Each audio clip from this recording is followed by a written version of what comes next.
God have mercy. Kuna masharti mawili lazima yafanyike. Yani masharti mawili Simba wayafanye. Vitu hivi viwili Simba wafanye.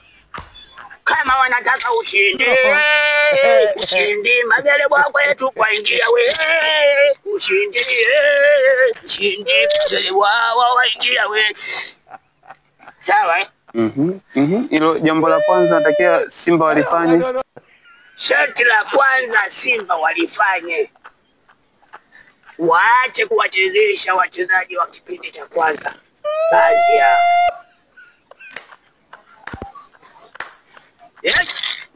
Umenielewa?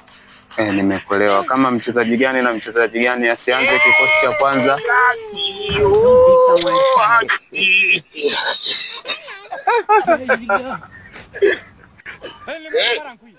Kwanza golikipa wenu Plin Kamara, Kapombe, Mbaraka Hamza, Mohamed Hussein Zimbwe.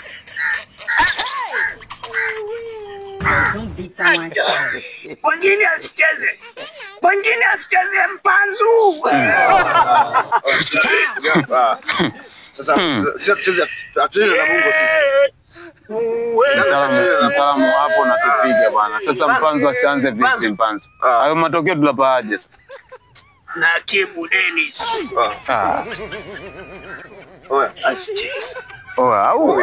Au utakuwa Yanga wewe, sio bure. Wewe utakuwa umetumwa. Sasa wewe wachezaji wote muhimu wasicheze, yani kikosi cha kwanza unafikiri ushindi wao sisi tutaupataje? Mpanzu asicheze. Kamara. Wewe umekuja kuangalia kwangu. Sio hivyo. Na sio huyo Kibu tu.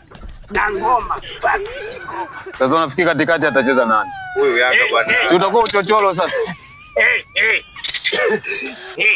Wasikia. Hamna mtu hapa. Kuna vitu vya kusikiliza lakini sio wewe. Wewe mganga Yanga bwana.